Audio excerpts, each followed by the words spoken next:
T'es-tu déjà demandé quel genre de chrétien suis-je vraiment, pas seulement de nom, ni seulement par les paroles que tu prononces, mais dans ta manière de vivre, dans les décisions que tu prends chaque jour? T'est-il déjà arrivé de te sentir tiraillé, sachant au fond de toi que, bien que tu proclames ta foi en Dieu, ta vie n'en reflète pas pleinement la réalité? T'es-tu déjà interrogé sur la vitalité de ta foi, te demandant si elle est véritablement vivante ou si elle n'est qu'un concept abstrait, une idée lointaine ayant peu d'impact sur ta réalité quotidienne? Le monde est rempli de personnes qui affirment croire en Dieu, mais dès que les épreuves surgissent, elles chancellent. Lorsque les tentations apparaissent, elles tombent. Face à l'occasion de faire le bien, elles se détournent. Et lorsque vient le moment de tenir ferme dans leur foi, elles restent silencieuses. T'es-tu déjà senti prisonnier de ce même schéma? As-tu déjà regardé ton propre parcours spirituel en réalisant que ta foi, au lieu d'être une source de force, est devenue une étiquette vide? Quelque chose que tu déclares, mais que tu vis rarement? Si tel est le cas, alors l'épître de Jacques est un appel vibrant qui t'est destiné. L'épître de Jacques n'est pas un sermon doux rempli de paroles rassurantes, ni une série de discussions théologiques abstraites. C'est un défi audacieux, un miroir qui te confronte à la réalité, un feu qui consume les faux-semblants pour révéler la vérité. Lorsque Jacques écrit « Mes frères, regardez comme un sujet de joie complète les diverses épreuves auxquelles vous pouvez être exposés. » Jacques 1, 2. LSG. Il ne parle pas de simples désagréments, mais introduit un principe radical et contre-intuitif. Les épreuves sont les outils mêmes que Dieu utilise pour affiner et fortifier notre foi. Il ne prétend pas que ces épreuves soient faciles ou indolores, mais il affirme que sans elles, la foi reste stagnante. Comme de l'or jamais éprouvé par le feu, t'est-il déjà arrivé de ressentir que tout dans la vie semblait se liguer contre toi? As-tu déjà prié, fait confiance à Dieu, et au lieu d'un dénouement immédiat, tu as traversé davantage d'épreuves? Si oui, peu. Es-tu à l'aube de l'une des plus grandes opportunités de voir ta foi purifiée et fortifiée comme jamais auparavant? Mais les épreuves ne sont pas le seul combat. Jacques met aussi en lumière une vérité que beaucoup préfèrent ignorer. La tentation ne vient pas de Dieu, mais du cœur humain. Il avertit. Chacun est tenté quand il est attiré et amorcé par sa propre convoitise, puis la convoitise, lorsqu'elle a conçu, enfante le péché. Et le péché, étant consommé, produit la mort. Jacques 1, 14-15. LSG. La tentation n'est pas une force extérieure surgissant au hasard dans nos vies, c'est un processus, une séquence lente et calculée qui débute par une pensée insignifiante, grandit en désir, prend le contrôle de nos actes et mène finalement à la ruine. Combien de fois as-tu cru pouvoir maîtriser une mauvaise habitude, une inclination pécheresse ou une pensée nuisible pour découvrir, au final, que c'est elle qui te maîtrisait? Combien de fois t'es-tu dit, juste cette fois, pour voir cette seule compromission devenir un cycle ininterrompu? Et si cela ne suffit pas à te faire réfléchir, considère ce que Jacques dit sur le pouvoir de la langue. La langue aussi est un feu, c'est le monde de l'iniquité. La langue est placée parmi nos membres, souillant tout le corps et enflammant le cours de la vie. Étant elle-même enflammée par la géhenne. Jacques 3, 6, LSG. Un seul mot peut élever ou détruire une vie. Une parole irréfléchie peut laisser des blessures plus profondes que n'importe quelle plaie. Une rumeur peut se propager comme un incendie, consumant réputation et relations sur son passage. As-tu déjà réfléchi aux paroles que tu prononces chaque jour? Les petits mensonges apparemment anodins, les paroles dures lâchées sous la colère, les bavardages qui semblent insignifiants laissent-ils derrière eux une traînée de destruction? Jacques ne nous invite pas simplement à contrôler notre langue. Il révèle que, laissée sans garde, elle peut devenir un instrument de Satan lui-même, semant un chaos que nous ne pouvons imaginer. Mais Jacques ne s'arrête pas là. Il enfonce une vérité à la fois incontournable et inéluctable. La foi sans les œuvres est morte. Comme le corps sans esprit est mort, de même la foi sans les œuvres est morte. Jacques 2, 26. LSG. Cela ne signifie pas que nous sommes sauvés par nos œuvres. Mais bien que la vraie foi ne peut être séparée d'une vie qui en témoigne, une personne peut prétendre croire en la bonté, mais si elle détourne le regard des pauvres et des nécessiteux, quelle est la valeur de cette croyance? Quelqu'un peut affirmer aimer les autres, mais s'il traite autrui avec favoritisme, indifférence ou cruauté, cet amour peut-il être sincère? Alors la question demeure, où en es-tu dans ton voyage de foi? Vis-tu une vie qui reflète une foi authentique ou t'accroches-tu simplement à une étiquette? Permets-tu aux épreuves de te fortifier ou te poussent-elles à douter de la bonté de Dieu? Contrôles-tu tes paroles ou sont-elles en train de te contrôler?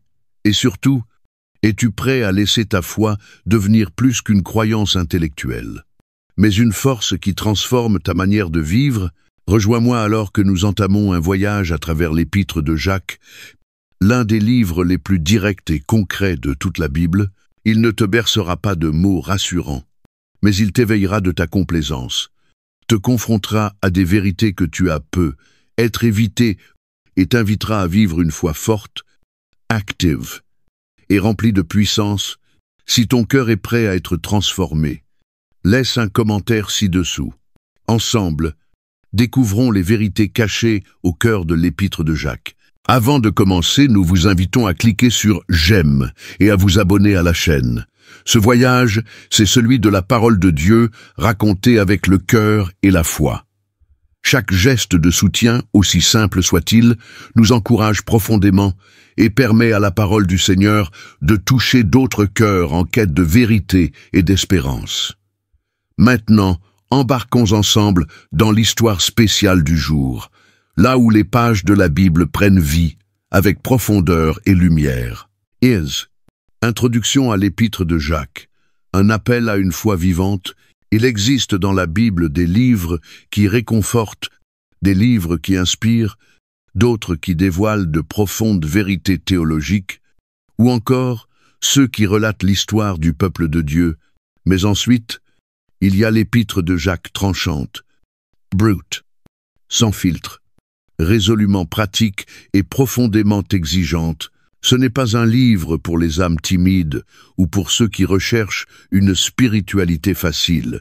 C'est un appel ardent à l'action, un miroir qui reflète sans ménagement les vérités inconfortables de notre foi, une confrontation directe avec l'hypocrisie souvent dissimulée derrière les apparences religieuses. Contrairement à d'autres épîtres qui s'attardent sur la doctrine et la théologie, Jacques ne s'embarrasse pas de discussions abstraites.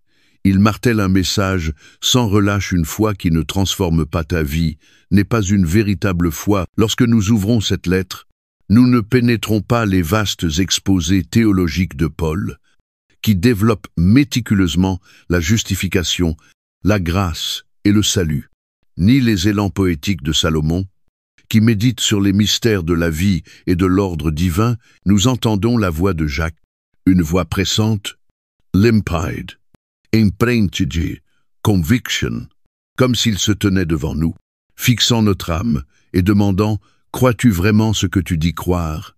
Ces paroles transperçant les faux semblants, rejetant toute idée que la foi soit un simple exercice intellectuel ou une expérience émotionnelle, il déclare au contraire que la véritable foi doit être vécue, mise à l'épreuve, endurante dans les difficultés, et surtout, visible à travers des œuvres justes.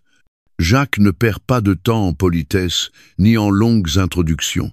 Il ouvre sa lettre avec franchise, se présentant simplement comme Jacques, serviteur de Dieu et du Seigneur Jésus-Christ, Jacques 1, LSG. Il ne met pas en avant ses titres terrestres, bien qu'il aurait pu le faire aisément. Il était en effet le demi-frère de Jésus-Christ lui-même. Matthieu 13, 55. Marc 6-3. Il ne fut pas seulement un disciple, mais celui qui grandit dans le même foyer que le Messie. Et pourtant, au début, il ne croyait pas en lui. Jean 7, 5. Imagine ce que cela représentait. Vivre dans l'ombre de Jésus, observer sa vie au quotidien, et malgré cela, lutter avec le doute, le scepticisme, voire peu, être la jalousie, mais quelque chose changea après la résurrection. Jacques rencontra le Christ ressuscité, 1 Corinthiens 15, 7, et en cet instant, tout ce qu'il avait remis en question devint une vérité irréfutable. De sceptique, il devint pilier de l'Église primitive, accédant à un rôle de leader à Jérusalem, Actes 15, 13, 20 et 1. Et il fut plus tard surnommé Jacques le Juste, un homme dont la vie de prière était si intense que des historiens anciens décrivaient ses genoux comme ceux d'un chameau, durcis et calleux à force de s'agenouiller devant Dieu. C'est donc ce Jacques-là, un homme de conviction profonde, de foi inébranlable, de dévouement sans relâche envers Dieu et son peuple qui rédige cette lettre, non pas comme un théologien lointain méditant sur des concepts abstraits, mais comme un berger avertissant son troupeau, comme un père exhortant ses enfants, comme un témoin de la réalité du prix du vrai discipolat. Il ne s'adresse pas à une église en particulier, mais aux 12 tribus qui sont dans la dispersion, Jacques 1, LSG, une manière de désigner les croyants juifs dispersés à travers l'Empire romain, nombreux à subir la persécution, la souffrance et l'épreuve à cause de leur foi. Ces hommes et femmes avaient tout quitté pour suivre le Christ. Mais leur obéissance ne fut pas couronnée d'une délivrance immédiate, et beaucoup commençaient à chanceler, accablés par le doute, les divisions et l'indifférence. Jacques n'attend pas pour affronter leur lutte. Il sait que la souffrance peut soit fortifier, soit briser la foi. C'est pourquoi, au lieu d'offrir des paroles rassurantes, il leur livre une vérité bouleversante. Regardez comme un sujet de joie complète les diverses épreuves auxquelles vous pouvez être exposés, sachant que l'épreuve de votre foi produit la patience. Jacques 1, 2, 3. LSG. Quel genre de message est cela? Dire à des personnes persécutées, endeuillées, éprouvées, qu'elles doivent se réjouir. Affirmer que la souffrance n'est pas simplement à endurer, mais à accueillir avec joie. Ce n'est pas ce que le monde veut entendre, et pourtant, c'est exactement ce que ceux qui aspirent à une foi authentique et inébranlable doivent comprendre. Jacques ne dit pas que les épreuves en elles-mêmes sont une joie, mais il révèle une réalité spirituelle plus profonde. Les épreuves nous affinent, mettent notre foi à nu, nous dépouillent de nos illusions et nous obligent à dépendre entièrement de Dieu. Sans épreuve, la foi reste superficielle, vulnérable, mais par les épreuves, la persévérance naît, et à travers elle, la maturité spirituelle s'enracine, jusqu'à faire de nous des êtres parvenus à la maturité, sans faillir en rien. Jacques 1, 4. BDS. Ce début donne le ton pour toute la lettre, directe, percutante, sans compromis. Jacques va bientôt aborder certaines des luttes les plus intimes de la vie chrétienne, le combat contre la tentation, la puissance des paroles, le danger du favoritisme, la tromperie d'une foi sans œuvre, la responsabilité des riches et la souffrance des pauvres. Il défiera chaque lecteur, le secouant hors de sa complaisance spirituelle, pour l'amener à se poser cette triple question. Ma foi est-elle réelle? Est-elle vivante? Me pousse-t-elle à l'action? Beaucoup de croyants aujourd'hui retombent dans les mêmes schémas que ceux auxquels Jacques écrivait. Certains professent la foi en Christ, mais vivent comme s'ils n'avaient aucune autorité sur leur vie. D'autres peinent à concilier leur souffrance avec les promesses divines, se demandant si leurs épreuves ont un sens. D'autres encore considèrent la foi comme une affaire strictement privée, confinée au cœur, sans influence sur leurs actes, leurs choix ou leur manière de traiter les autres. Jacques abat toutes ces illusions, ne laissant aucune place à une croyance passive. Son message est limpide. La foi, Ce n'est pas ce que tu penses ou ressens, mais ce que tu fais. Ce ne sont pas juste les paroles que tu prononces, mais la vie que tu mènes. Ce n'est pas seulement reconnaître l'existence de Dieu, mais marcher dans l'obéissance à sa volonté. L'Épître de Jacques n'est pas un livre facile à lire, ni facile à accepter. Il te bousculera, te convaincra, et peut être même te dérangera, mais si tu désires sincèrement grandir dans ta foi, marcher en accord avec la volonté divine et développer une foi non seulement vivante, mais florissante, alors ce livre deviendra pour toi un guide, un miroir et un appel à la transformation.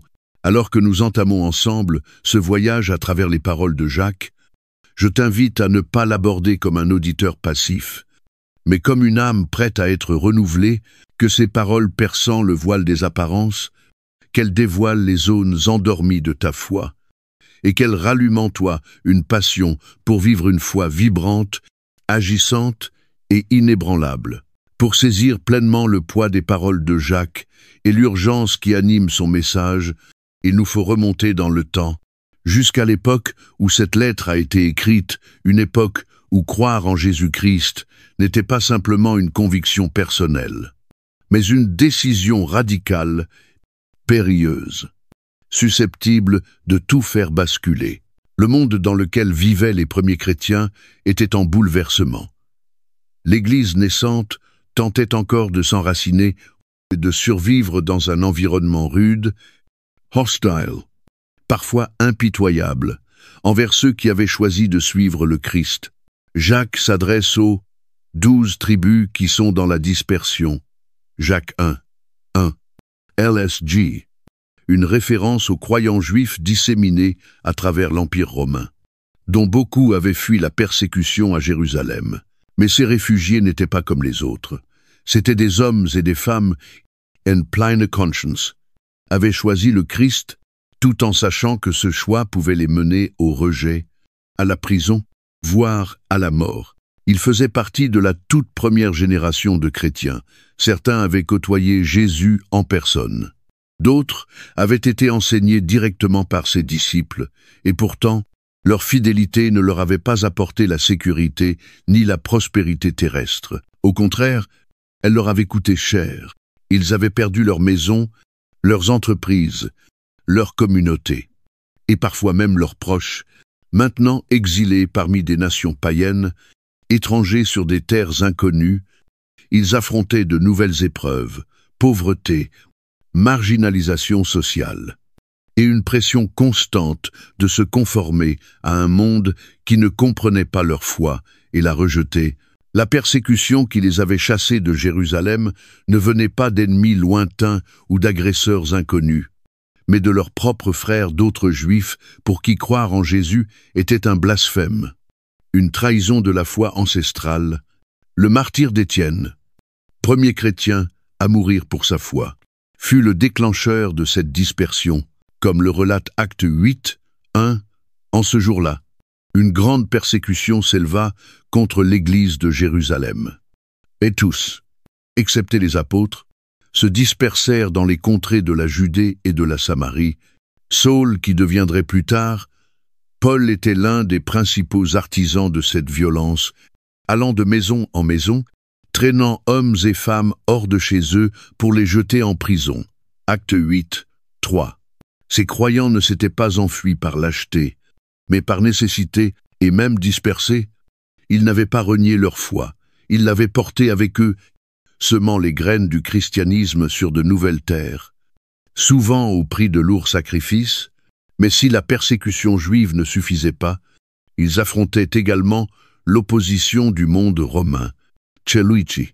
D'abord indifférent à cette nouvelle branche du judaïsme, commença peu à peu à la percevoir comme une menace. Rome tolérait de nombreuses religions, mais exigeait une allégeance absolue à l'empereur. Or, les chrétiens proclamaient que Jésus et non César étaient seigneurs. Ce n'était pas seulement une affirmation spirituelle, mais un défi politique qui remettait en cause l'autorité romaine.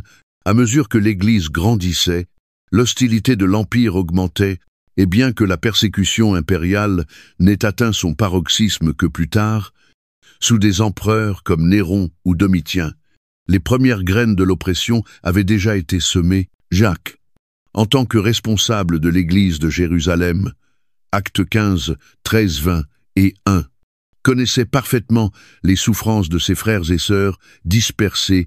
Il savait que la douleur pouvait ébranler la foi la plus solide, que l'épreuve pouvait engendrer le doute et que l'injustice prolongée pouvait faire naître l'amertume, la division et l'épuisement spirituel. C'est pourquoi, au lieu de leur adresser de simples paroles de réconfort, il les appelle à adopter une perspective plus haute, plus radicale, une manière presque incompréhensible de considérer leur souffrance. Il écrit « Regardez comme un sujet de joie complète les diverses épreuves auxquelles vous pouvez être exposés, sachant que l'épreuve de votre foi produit la patience, mais il faut que la patience accomplisse parfaitement son œuvre, afin que vous soyez parfaits et accomplis sans faillir en rien. » Jacques 1, 2, 4. LSG. Ce n'était pas le message qu'ils attendaient, ni probablement celui qu'ils souhaitaient entendre. Dire à quelqu'un qui a tout perdu de se réjouir dans sa douleur semble, à première vue, cruel. Mais Jacques ne minimise pas leur souffrance. Il révèle une vérité plus profonde. Il leur montre que leurs épreuves ne sont pas vaines, que leur douleur n'est pas stérile, mais qu'à travers l'endurance, leur foi est purifiée, fortifiée et amenée à maturité. Il fait écho aux paroles de Jésus, « Heureux ceux qui sont persécutés pour la justice, car le royaume des cieux est à eux. » Matthieu 5, 10. LSG.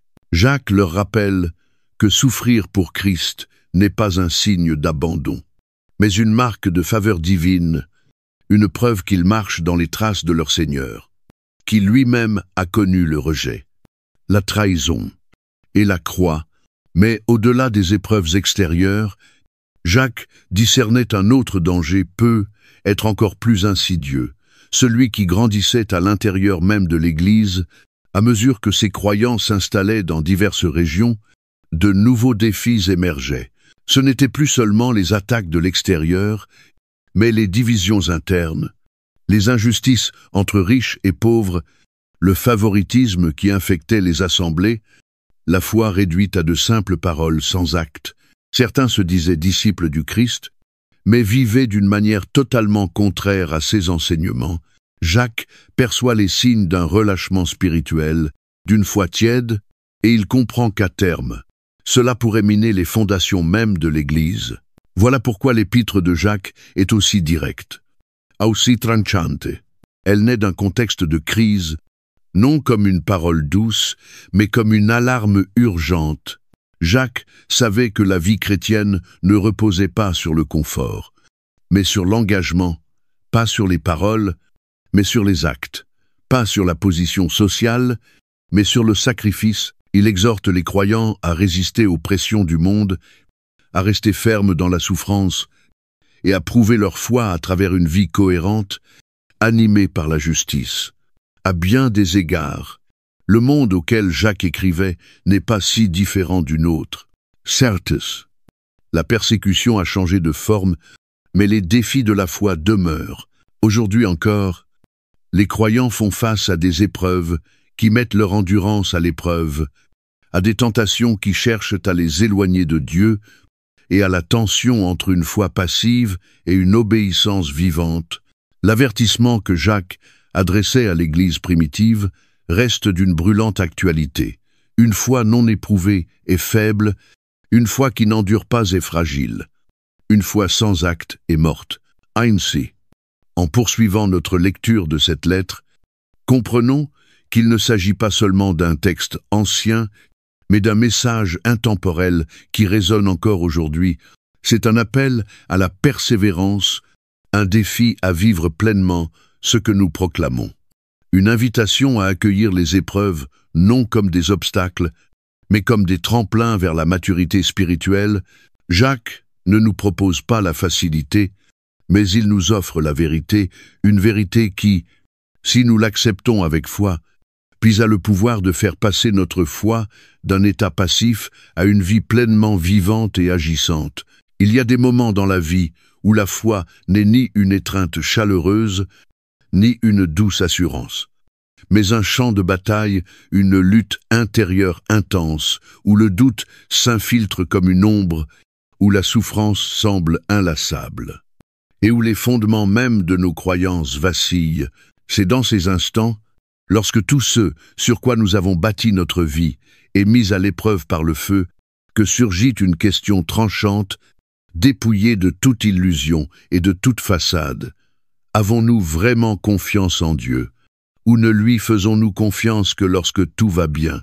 Jacques ne tarde pas à aborder cette réalité. Alors que beaucoup s'attendraient à ce qu'une lettre adressée à des croyants persécutés commence par des paroles de compassion et de consolation ou des promesses de soulagement immédiat, Jacques adopte une approche radicalement différente, aussi surprenante qu'elle est puissante. Il écrit « Regardez comme un sujet de joie complète les diverses épreuves auxquelles vous pouvez être exposés, sachant que l'épreuve de votre foi produit la patience, mais il faut que la patience accomplisse parfaitement son œuvre, afin que vous soyez parfaits et accomplis, sans faillir en rien. » Jacques 1, 2, 4. LSG. Ces paroles tombent comme un éclair, brisant l'idée répandue que la foi devrait nous protéger de la souffrance. Au contraire, Jacques affirme que les épreuves ne sont pas des entraves à la foi, mais les instruments même par lesquels elle est perfectionnée. Mais comment la souffrance peut-elle être source de joie? Comment une personne confrontée à la perte d'un être cher, à l'effondrement de sa sécurité financière, à la trahison ou à l'écrasement de l'âme, pourrait-elle se réjouir dans une telle douleur? À l'esprit humain, cette exhortation semble impossible, voire cruelle. Pourtant, Jacques ne parle pas depuis une perspective d'optimisme naïf ou de philosophie distante. Il révèle une vérité spirituelle profonde qui traverse toute l'Écriture. Une foi non éprouvée est faible, une foi qui ne persévère pas est fragile, et une foi qui n'est pas purifiée par le feu ne peut résister aux tempêtes de la vie. L'image du feu purificateur revient fréquemment dans la Bible pour illustrer la manière dont Dieu fortifie son peuple. Le prophète Zacharie rapporte les paroles de Dieu. « Je mettrai ce tiers dans le feu, et je le purifierai comme on purifie l'argent. Je l'éprouverai comme on éprouve l'or. Il invoquera mon nom, et je l'exaucerai. Je dirai, c'est mon peuple, et il dira, l'Éternel est mon Dieu. » Zacharie 13, 9. LSG. De même que l'or est purifié par une chaleur intense qui consume toutes ses impuretés, la foi est affinée par les épreuves, dépouillée de tout ce qui est superficiel, jusqu'à ce qu'il ne reste qu'une confiance en Dieu inébranlable. Jacques en avait fait l'expérience en tant que leader de l'Église à Jérusalem. Il avait vu de nombreux croyants souffrir. Pour leur foi, certains perdaient leurs biens, d'autres étaient traînés devant les autorités, et beaucoup subissaient des persécutions violentes. Il avait observé les effets des épreuves sur chacun. Certains s'éloignaient, incapables de supporter le coup du discipolat, tandis que d'autres devenaient plus forts, leur foi aiguisée, comme une lame polie par la pression constante, et c'est à ces croyants souffrants que Jacques s'adresse, les exhortant à ne pas voir leur douleur comme vaine, mais comme le processus même par lequel Dieu les transforme pour les rendre plus solides, plus matures, plus entiers. Cette vérité résonne également dans les paroles de Paul. Bien plus, nous nous glorifions même des afflictions, sachant que l'affliction produit la persévérance la victoire dans l'épreuve, et cette victoire, l'espérance. Oh, l'espérance ne trompe point, parce que l'amour de Dieu est répandu dans nos cœurs par le Saint-Esprit qui nous a été donné. Romains 5, 3, 5. LSG. L'enchaînement est clair. La souffrance mène à la persévérance façonne le caractère, et le caractère donne naissance à une espérance solide, sans souffrance. Pas de persévérance. Sans persévérance. Pas de transformation. Sans transformation. Pas de foi pleine et entière. Mais les épreuves ne sont pas seulement extérieures, elles révèlent aussi le combat intérieur qui habite nos cœurs. Lorsque la difficulté survient, elle expose la nature véritable de notre confiance en Dieu. L'adorons-nous seulement lorsque tout va bien, ou nous accrochons-nous à lui lorsque la tempête fait rage?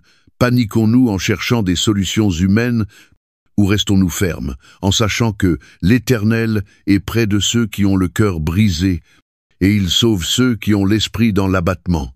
Psaume 34, 18. LSG.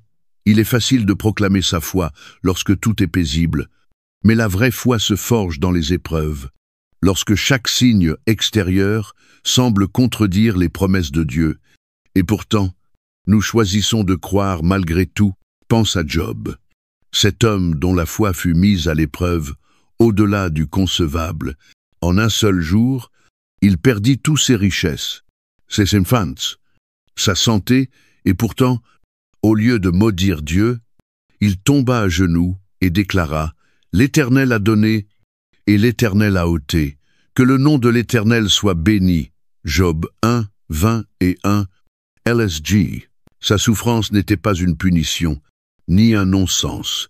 Elle était une mise à l'épreuve divine, une démonstration aux yeux du ciel et de la terre que la foi de Job ne dépendait pas de ses circonstances, mais de Dieu lui-même. Et à la fin, sa foi fut justifiée, prouvant que les épreuves, bien qu'intenses, sont la scène sur laquelle se manifeste la véritable foi. Jacques nous appelle à adopter cette vision, à voir les épreuves non comme un signe de l'absence de Dieu, mais comme une marque de son œuvre purificatrice. Il nous exhorte à laisser la persévérance accomplir parfaitement son œuvre. Jacques 1, 4. Autrement dit, à ne pas fuir ou rejeter le processus, mais à permettre à Dieu d'achever en nous ce qu'il a commencé, car il est en train de nous façonner pour devenir bien plus que ce que nous pourrions être par nos propres forces. Une foi qui endure devient plus profonde, plus ferme, plus vivante qu'auparavant. Jacques sait pourtant que supporter les épreuves n'est pas facile.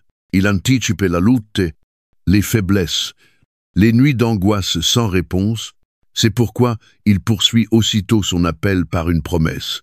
Si quelqu'un d'entre vous manque de sagesse, qu'il la demande à Dieu, et elle lui sera donnée. Jacques 1, 5. LSG. Il reconnaît que dans la souffrance, notre compréhension humaine est limitée et que notre vision peut être obscurcie par la douleur, mais Dieu, dans sa grâce, nous offre une sagesse divine, une lucidité surnaturelle qui nous permet de voir au-delà de l'épreuve vers le dessein plus vaste qu'il accomplit. Cette sagesse n'est pas une simple connaissance, ni une explication complète de nos douleurs. C'est une clarté spirituelle, une compréhension profonde qui nous soutient même lorsque tout nous échappe. C'est cette sagesse qui permit à Joseph de dire à ses frères « Vous aviez médité de me faire du mal. Dieu l'a changé en bien pour accomplir ce qui arrive aujourd'hui, pour sauver la vie à un peuple nombreux. » Genèse 50, 20, LSG. C'est cette sagesse qui permit à Paul de déclarer « J'ai appris à être content dans l'état où je me trouve. » Philippiens 4, 12. LSG. Et c'est cette sagesse que Jésus incarna, endurant la croix, en vue de la joie qui lui était réservée. Hébreux 12. 2. LSG. Sachant qu'à travers sa souffrance, la rédemption serait offerte à toute l'humanité.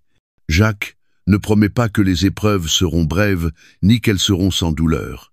Il n'offre ni échappatoire, ni raccourci. Il appelle les croyants à voir plus grand, à percevoir les épreuves comme des occasions, à les embrasser comme des instruments de transformation, et à faire confiance à cette vérité inébranlable. Dieu n'est pas absent dans notre douleur.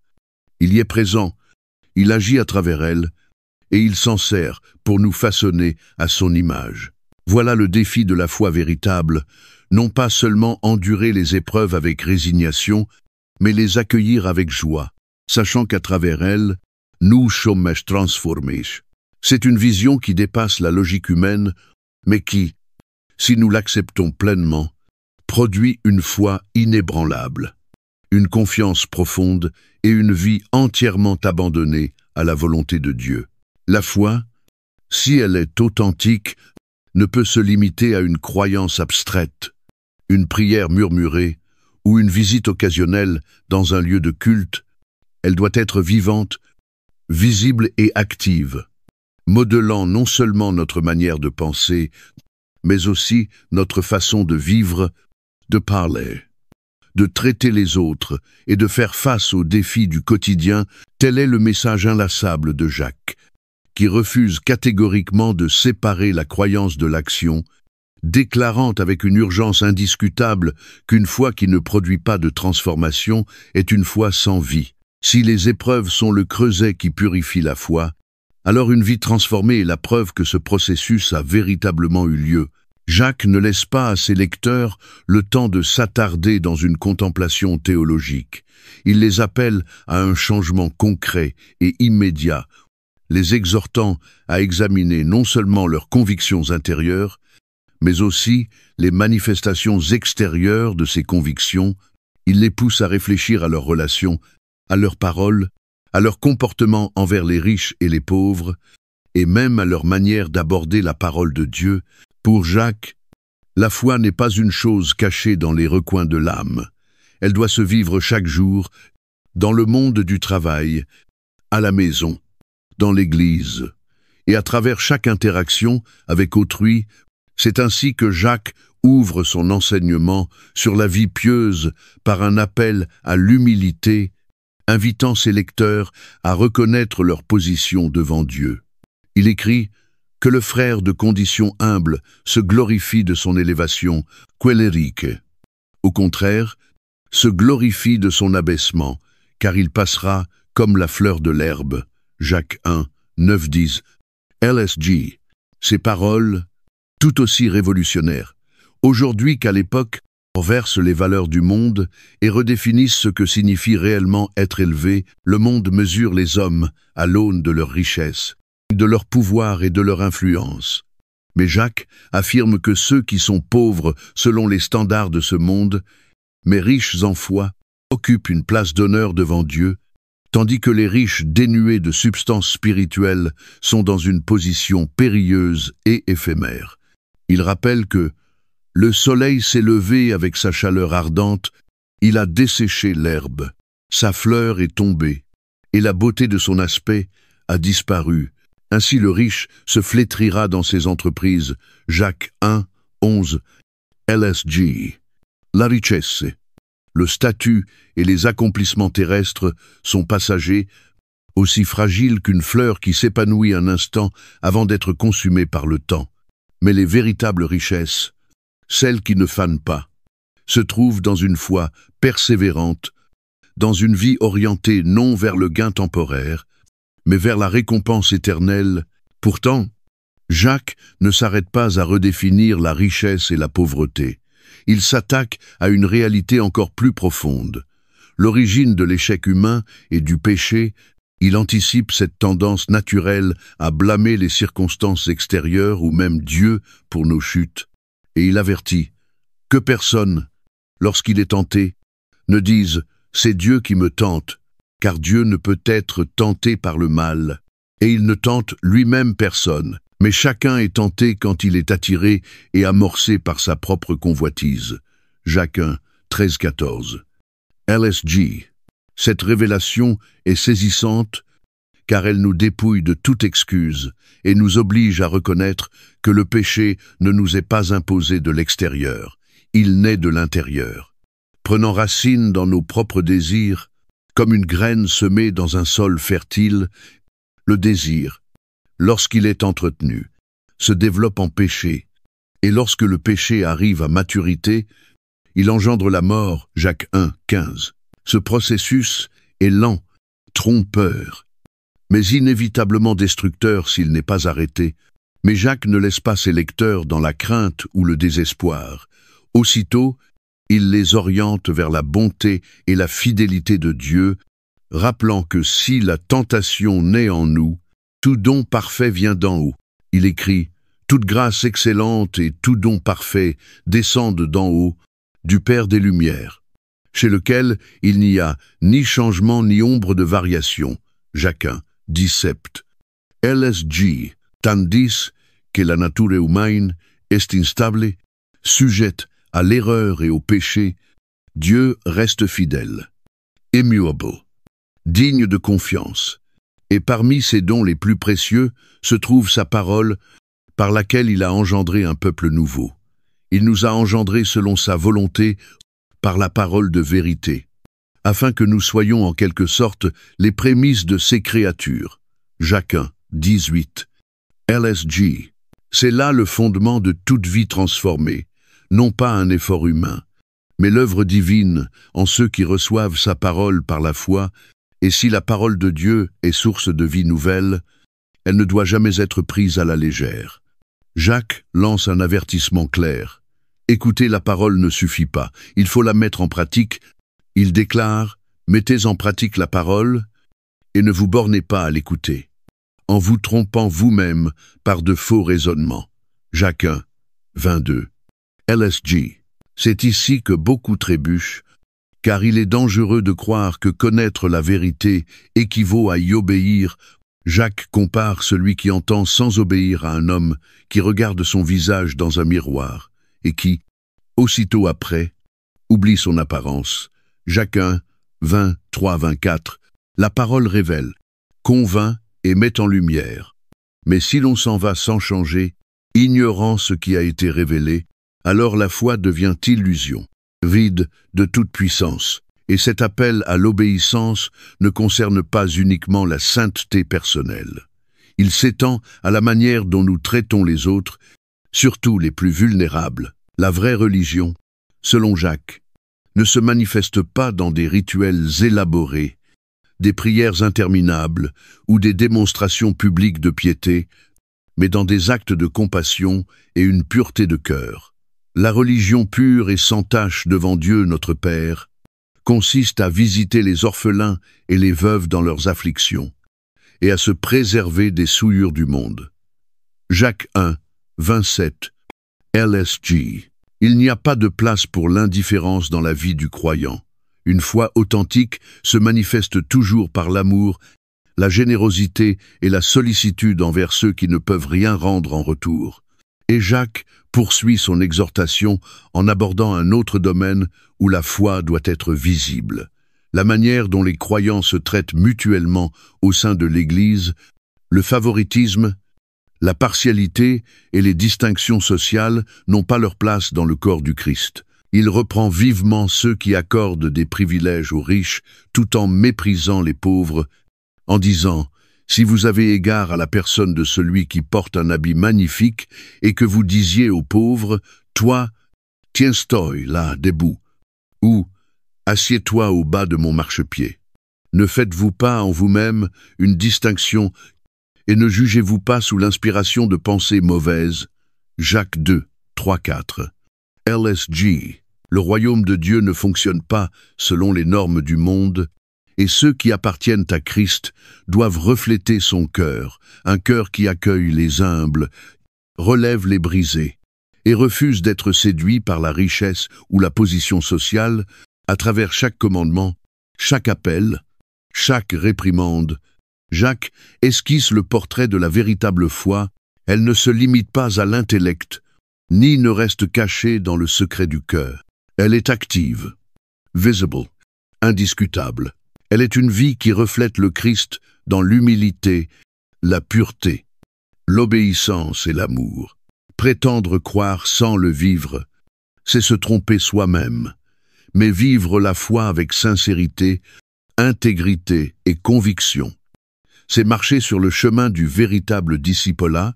Voilà le défi que Jacques lance à chaque croyant, non pas une invitation à une vie facile, mais un appel à une foi réelle, qui persévère et qui se manifeste chaque jour à travers une vie transformée. La foi est souvent décrite comme une conviction intérieure, une confiance intime en Dieu.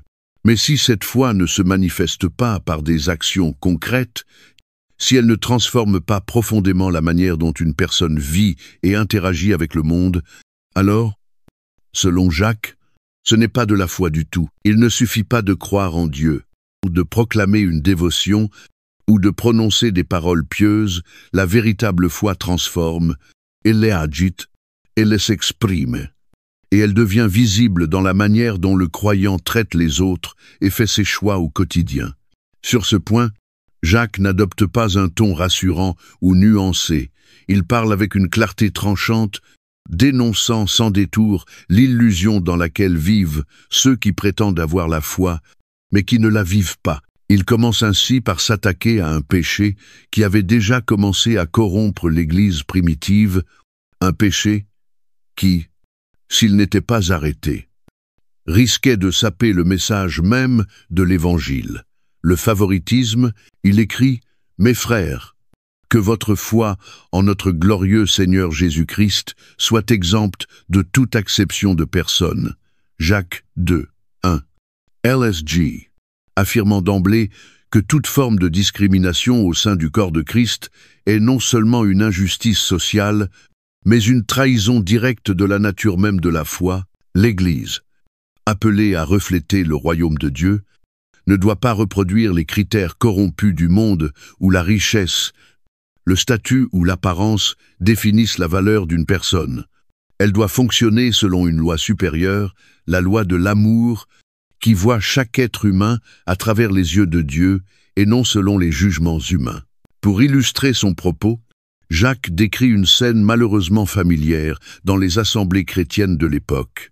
S'il entre dans votre assemblée un homme avec un anneau d'or et un habit magnifique, et qu'il entre aussi un pauvre misérablement vêtu, si, tournant vos regards vers celui qui porte l'habit magnifique, vous lui dites « Toi, assieds-toi ici à cette place d'honneur », et si vous dites au pauvre « Toi, tiens-toi là debout », ou bien « Assieds-toi au bas de mon marchepied », ne faites-vous pas en vous-même une distinction et ne jugez-vous pas sous l'inspiration de pensées mauvaises? Jacques 2, 2-4. LSG. L'image est frappante. Deux hommes franchissent la porte d'un lieu de culte, l'un orné de richesse, l'autre marqué par la pauvreté, et au lieu d'accueillir les deux avec égale dignité, l'un est honoré et l'autre méprisé. Jacques condamne cette attitude, non seulement parce qu'elle est injuste, mais parce qu'elle trahit le cœur même de l'Évangile. Écoutez, mes frères bien-aimés, Dieu n'a-t-il pas choisi les pauvres aux yeux du monde pour qu'ils soient riches en la foi et héritiers du royaume qu'il a promis à ceux qui l'aiment? Et vous, vous avez déshonoré le pauvre. Jacques 2, 5-6. LSG. À travers toute l'Écriture, Dieu manifeste un amour particulier pour les pauvres, les opprimés et les exclus. Jésus lui-même a proclamé « Heureux les pauvres en esprit, car le royaume des cieux est à eux. » Matthieu 5, 3, LSG. Et il a constamment tendu la main à ceux que la société rejetait. Favoriser les riches tout en négligeant les pauvres revient à renier les valeurs mêmes du royaume de Christ. Jacques va plus loin encore, en soulignant l'ironie de ce favoritisme. N'est-ce pas les riches qui vous oppriment? N'est-ce pas eux qui vous traînent devant les tribunaux? N'est-ce pas eux qui outragent le beau nom que vous portez? Jacques 2, 6-7. LSG. En s'empressant d'honorer les riches, ces croyants oubliaient que bien souvent, c'étaient les puissants qui les exploitaient, pervertissaient la justice et persécutaient l'Église, et pourtant, ils continuaient à assimiler richesse et bénédictions divines, au lieu de discerner les dangers d'un attachement aux valeurs du monde. Pour corriger cette vision faussée, Jacques leur rappelle la loi royale de l'Écriture « Tu aimeras ton prochain comme toi-même » Jacques 2, 8, LSG. Un commandement tiré de Lévitique 19, 18 et réaffirmé par Jésus dans Matthieu 22, 39. Cette loi transcende toutes les distinctions humaines. Elle ne dit pas « aime ceux qui sont influents » ou « aime ceux qui te sont utiles », mais simplement « aime ton prochain ». Quel que soit son statut, manquer à cela n'est pas une simple erreur. C'est une transgression de la loi de Dieu, car quiconque observe toute la loi, mais pêche contre un seul commandement, devient coupable de tous. Jacques 2, 10. LSG. Une personne peut s'enorgueillir de ne pas commettre de grands péchés, mais si elle fait preuve de favoritisme, elle est tout aussi coupable aux yeux de Dieu. Jacques conclut cette section par un avertissement solennel. Parlez et agissez comme devant être jugés par une loi de liberté, car le jugement est sans miséricorde pour qui n'a pas fait miséricorde. La miséricorde triomphe du jugement, Jacques 2, 12-13, LSG. Le critère par lequel nous jugeons les autres sera celui par lequel nous serons jugés. Si nous faisons preuve de miséricorde, nous recevrons miséricorde, mais si nous discriminons et méprisons, nous serons tenus pour responsables devant Dieu. Mais Jacques ne s'arrête pas là. Après avoir établi que la foi doit influencer notre comportement envers les autres, il s'attaque au cœur de son message. Une foi qui ne produit pas d'œuvre est une foi morte. Il interpelle ses lecteurs avec une question percutante. « Mes frères, que sert-il à quelqu'un de dire qu'il a la foi?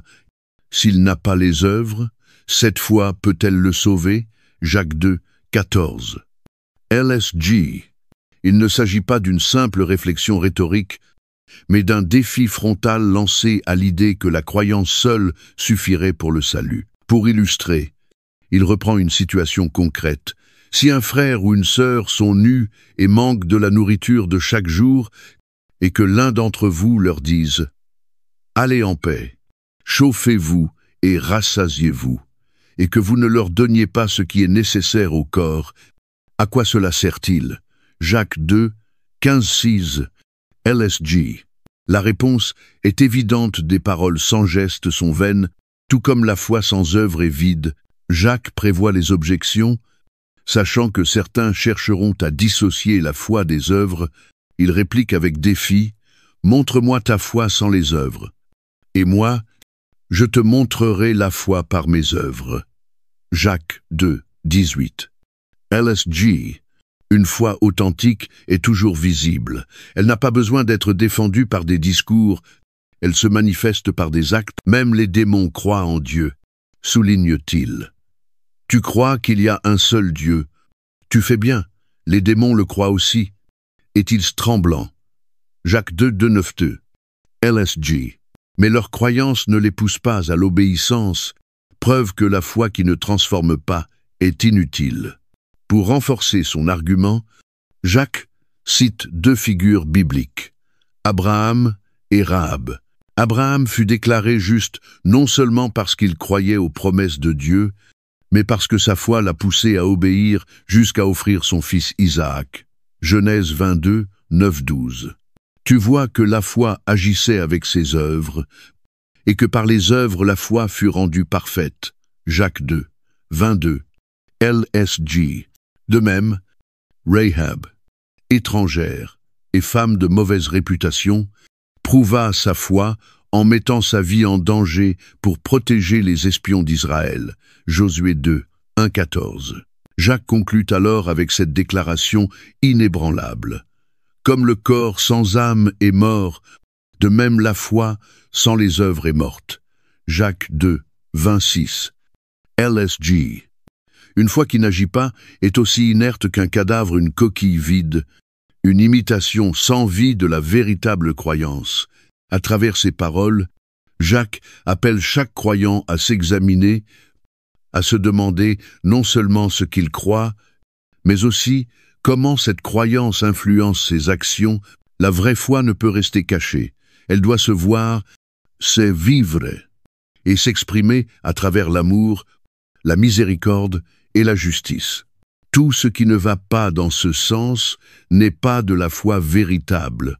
Les mots ont un pouvoir, celui de guérir, d'encourager, de guider, mais aussi celui de blesser, de tromper et de détruire.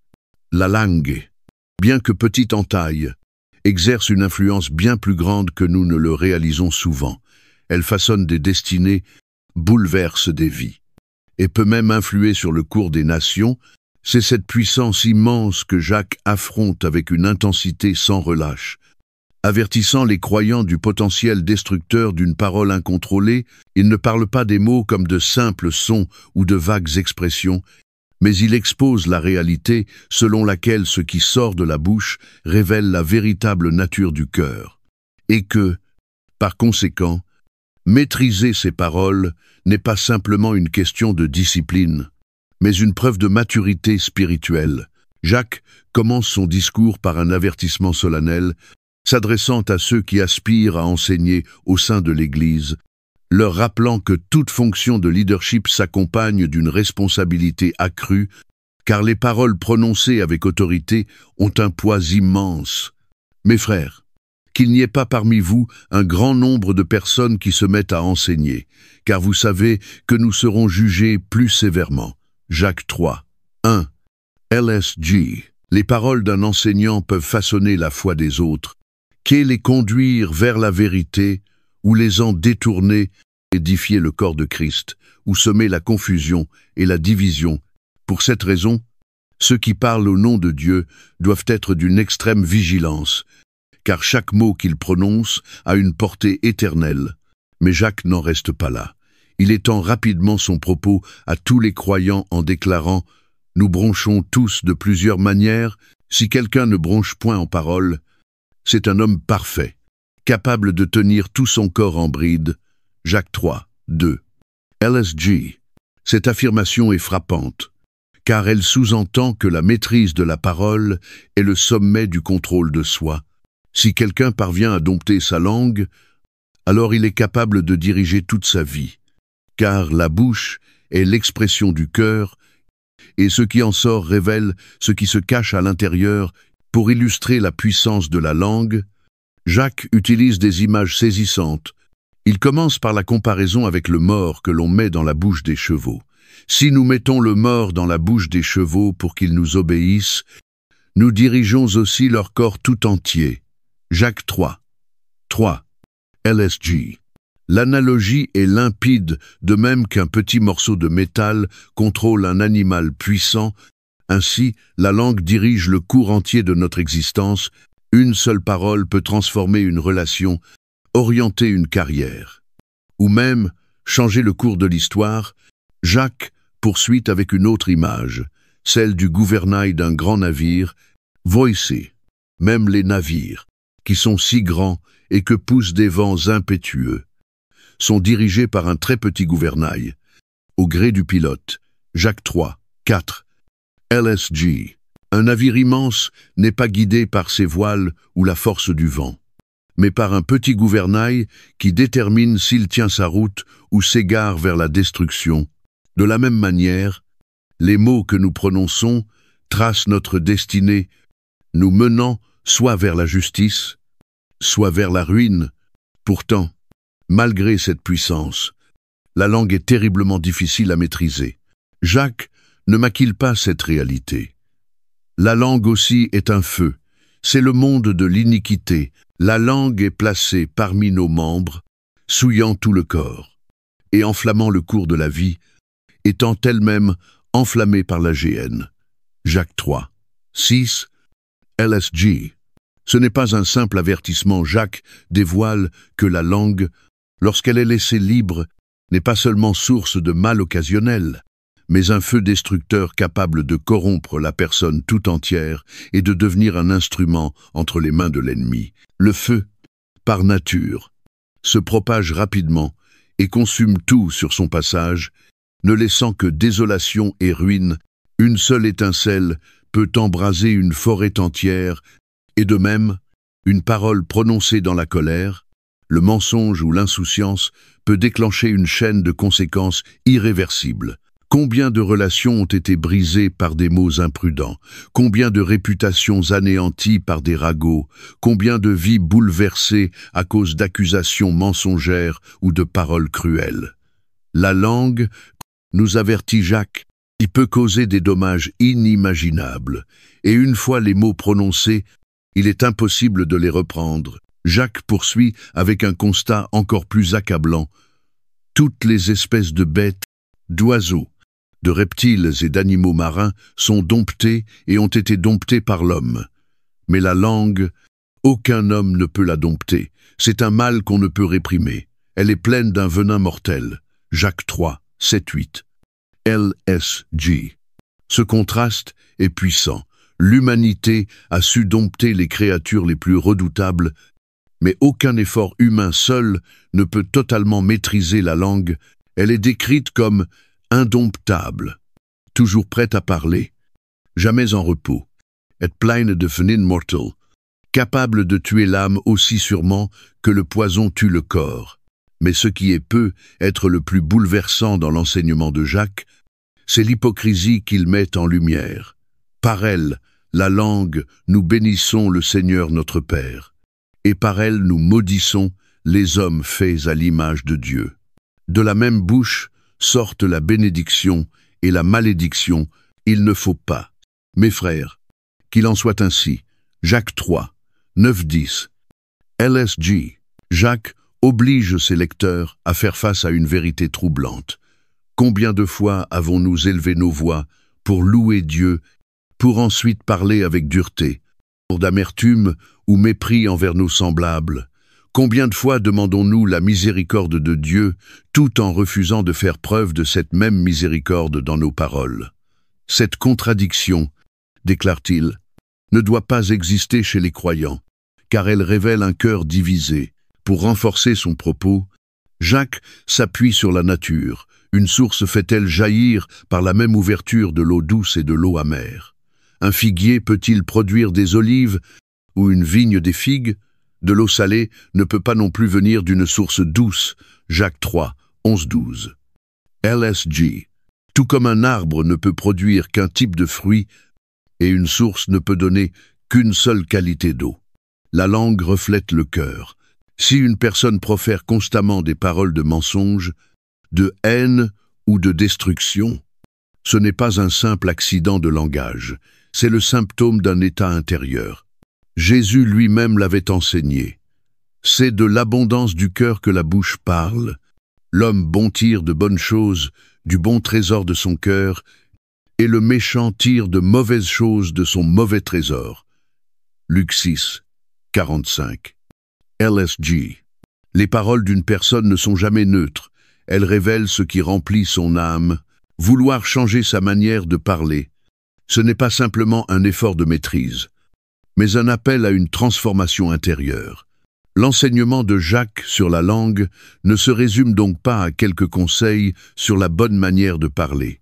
Il s'agit d'un appel à sonder le cœur, à reconnaître que les paroles que nous prononçons sont le reflet inévitable de notre relation avec Dieu.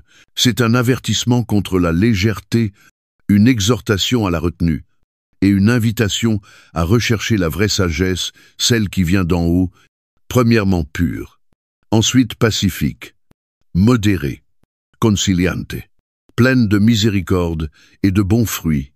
Jacques 3, 17. LSG. Car au final, maîtriser la langue ne consiste pas seulement à éviter le péché, mais à employer les mots pour transmettre la vie, la guérison et la vérité. Les paroles du croyant devraient être imprégnées de grâce, reflétant le caractère de Christ, lui qui est appelé la parole. Jean 1, NC. Le défi demeure. Nos paroles seront-elles des instruments de justice, bâtissant ceux qui nous entourent? Ou seront-elles un feu destructeur? Un poison mortel? Le choix nous appartient. Mais comme Jacques le souligne avec force, ce choix porte en lui des conséquences éternelles. La sagesse est souvent recherchée, admirée et valorisée. Pourtant, le monde regorge de contradictions lorsqu'il s'agit de définir ce qu'est réellement la véritable sagesse. Certains la confondent avec l'intelligence, la capacité à raisonner plus vite et à manipuler les autres. D'autres l'associent à l'expérience, convaincus que plus on a vu et enduré, plus on est sage. D'autres encore y voient une forme de pouvoir, estimant que ceux qui s'élèvent au sommet doivent détenir une compréhension supérieure de la vie. Mais Jacques, avec sa clarté habituelle et son franc-parler, démonte ces conceptions erronées et expose une réalité tranchante. Toute sagesse ne vient pas de Dieu. Il existe une sagesse contrefaite qui ne conduit pas à la paix mais à la discorde, qui n'apporte pas la lumière mais favorise les ténèbres. Il introduit son enseignement par une question qui appelle à une profonde introspection. Lequel d'entre vous est sage et intelligent? Qu'il montre ses œuvres par une bonne conduite avec la douceur de la sagesse. Jacques 3, 13. LSG. Cette déclaration initiale établit une vérité essentielle. La vraie sagesse ne se mesure ni à la connaissance, ni à l'éloquence, ni à l'influence ou au statut. Elle se révèle dans la manière de vivre. Pour Jacques, la sagesse est indissociable du caractère. Ceux qui possèdent la sagesse divine ne se contentent pas de savoir ce qui est juste, ils le vivent dans l'humilité. Oh, si la véritable sagesse se reconnaît à l'humilité, la fausse sagesse, celle du monde, se caractérise par toute autre chose. Jacques avertit. Mais si vous avez dans votre cœur un zèle amer et un esprit de dispute, ne vous glorifiez pas et ne mentez pas contre la vérité. Cette sagesse n'est point celle qui vient d'en haut, mais elle est terrestre, charnelle, diabolique. Jacques 3, 14-15. LSG, ICI. Il dévoile sans ambiguïté la nature de la sagesse mondaine, motivée par la jalousie, l'intérêt personnel et l'orgueil. Ce n'est pas une sagesse enracinée dans la vérité de Dieu, mais dans les désirs humains, privée de toute profondeur spirituelle, et finalement influencée par les forces des ténèbres, et la progression est inévitable. Ce qui commence comme une convoitise amère ou une ambition égoïste ne reste pas cantonné au cœur. Cela se manifeste en actes, en rivalité, en divisions, en une quête incessante de gloire personnelle au détriment des autres. Jacques le souligne avec force. Car là où il y a un zèle amer et un esprit de dispute, il y a du désordre et toutes sortes de mauvaises actions. Jacques 3, 6, LSG. Le fruit de la fausse sagesse, c'est le chaos, l'instabilité, la déchéance morale. Lorsque les gens sont animés par l'élévation de soi plutôt que par le bien des autres, la corruption devient inévitable. Mais à l'opposé de cela, Jacques dresse le tableau d'une sagesse pure, rayonnante et vivifiante. Il la décrit comme venant d'en haut. La sagesse d'en haut est premièrement pure, ensuite pacifique, modérée, conciliante, pleine de miséricorde et de bons fruits, exempte de duplicité, d'hypocrisie. Jacques 3, 17. LSG. Chacune de ces qualités contraste radicalement avec les caractéristiques de la sagesse mondaine. La sagesse divine est libre de toute motivation égoïste. Elle recherche la paix plutôt que le conflit. Elle considère autrui au lieu de s'exalter. Elle agit avec sincérité et non avec duplicité. Elle ne manipule pas, ne trompe pas. Tu ne domines pas, elle nourrit, guérit et restaure. Jacques conclut cette section par une phrase qui résume l'essence même de la vraie sagesse. Le fruit de la justice est semé dans la paix par ceux qui recherchent la paix. Jacques 3, 18. LSG. Cela révèle l'ultime aboutissement de la sagesse divine, non pas un héritage de ruine, mais une moisson durable de justice, produisant harmonie et bénédiction dans la vie de ceux qui l'adoptent. Mais si la véritable sagesse mène à la paix, pourquoi le monde est-il aussi rempli de conflits? Pourquoi les guerres éclatent-elles entre nations? Pourquoi les communautés sont-elles divisées? Pourquoi les relations personnelles s'effondrent-elles sous le poids de l'hostilité? Jacques ne laisse pas cette question sans réponse. Il enchaîne immédiatement en abordant le cœur du problème. D'où viennent les luttes et d'où viennent les querelles parmi vous? N'est-ce pas de vos passions qui combattent dans vos membres? Jacques 4, 1. LSG. Il met ainsi à nu une vérité difficile: les guerres, les disputes. Les divisions ne sont pas simplement le fruit de structures politiques ou sociales, ni de circonstances extérieures. Elles naissent au plus profond du cœur humain. Il poursuit: vous convoitez et vous ne possédez pas. Vous êtes meurtrier et envieux et vous ne pouvez pas obtenir. Vous avez des querelles et des luttes. Jacques 4, 2. LSG. Voici la triste réalité de l'humanité, déchu le désir. Lorsqu'il n'est pas soumis à Dieu, engendre le conflit. Les hommes sont animés par une soif insatiable de pouvoir, de reconnaissance, de possession et de contrôle. Et lorsque ces désirs ne sont pas satisfaits, ils réagissent par la violence, la manipulation ou la trahison. Jacques ne parle pas uniquement de meurtres littéraux, bien que l'histoire en regorge. Il parle aussi de la haine, de l'amertume et de l'envie qui logent dans le cœur, car Jésus lui-même a averti « Quiconque se met en colère contre son frère mérite d'être puni par les juges » Matthieu 5, 22. LSG. Mais Jacques va encore plus loin, révélant que le problème n'est pas seulement dans les désirs insatisfaits, mais dans le refus de chercher Dieu. Vous ne possédez pas, parce que vous ne demandez pas. Jacques 4, 2. LSG. Il met ainsi en lumière une faille profonde de la pensée humaine. On lutte, on se débat, on manipule pour obtenir ce que l'on veut.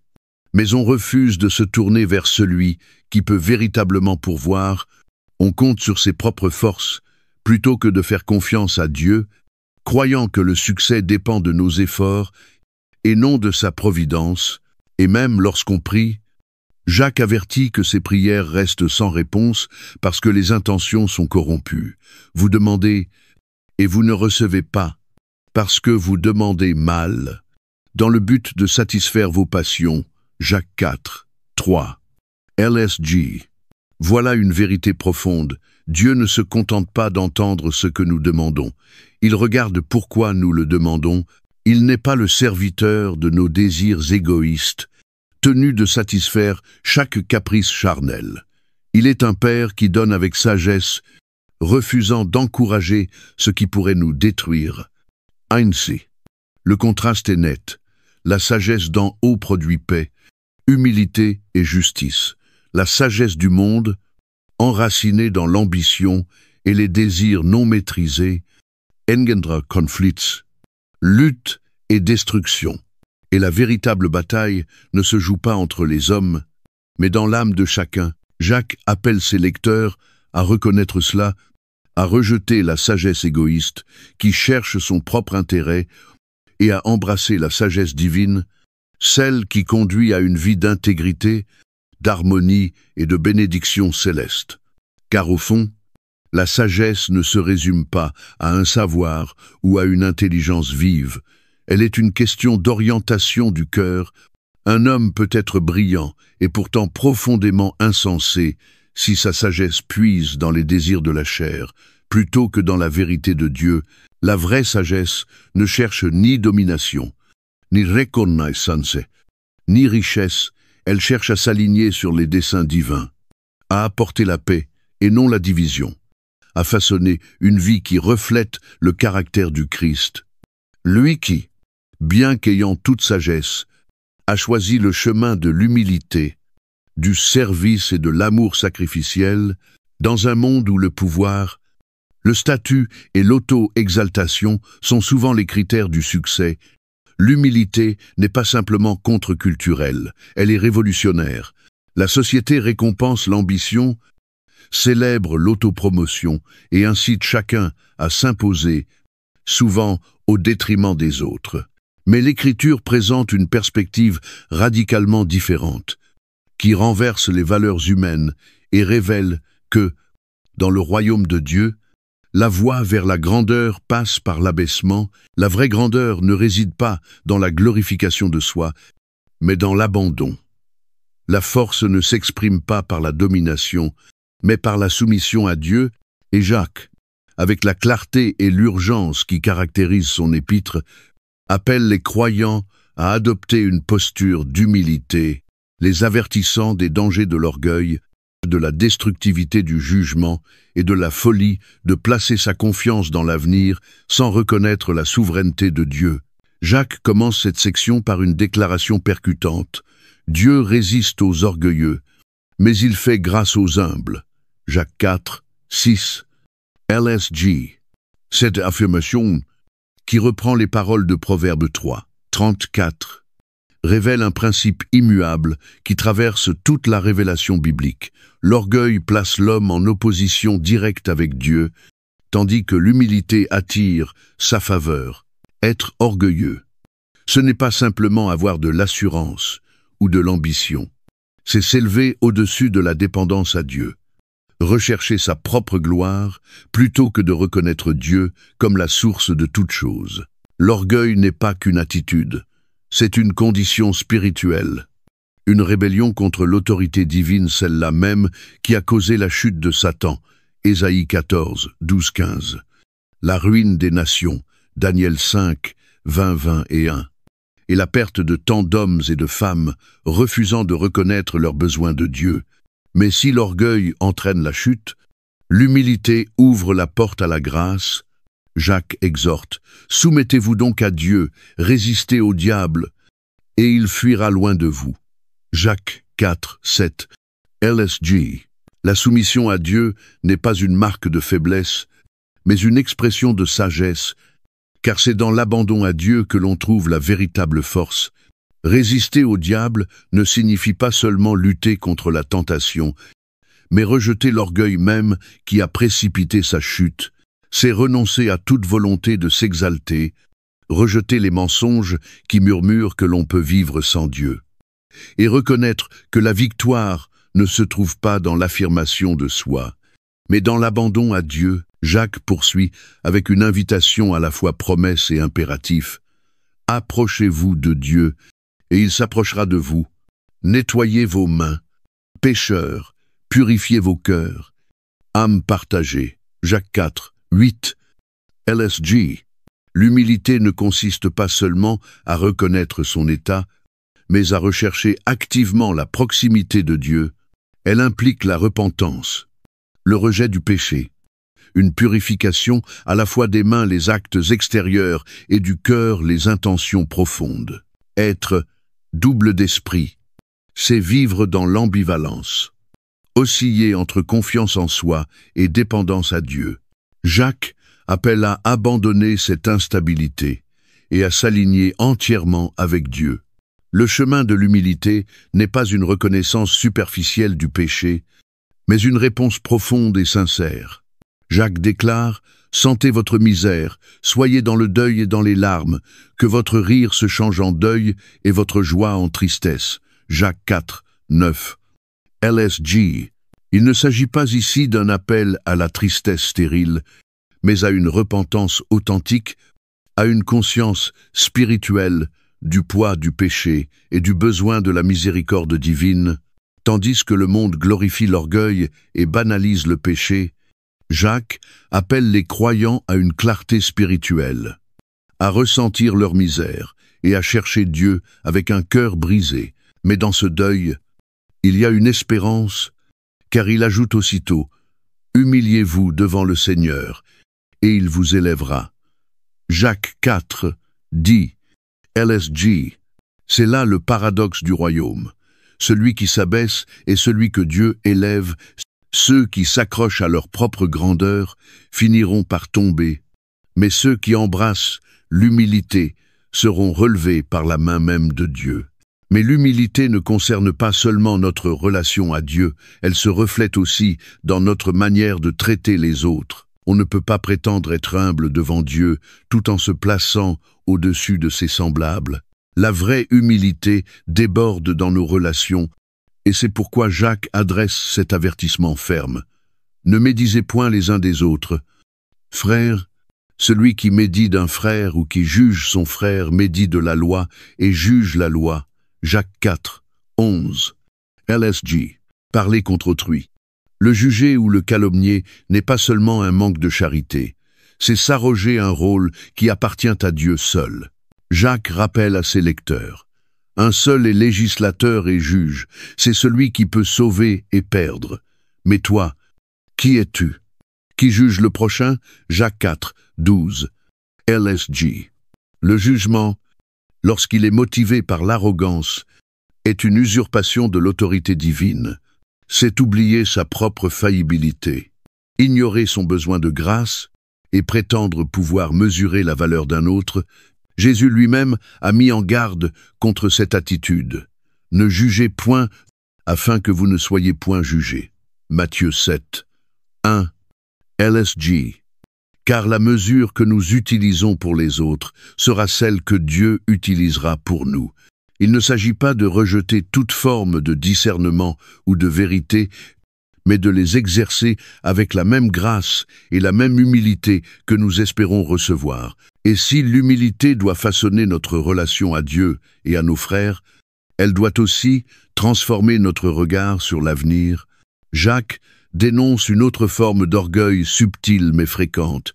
Croire que l'on contrôle son destin, il reprend ceux qui affirment avec assurance « Aujourd'hui ou demain, nous irons dans telle ville, nous y passerons une année.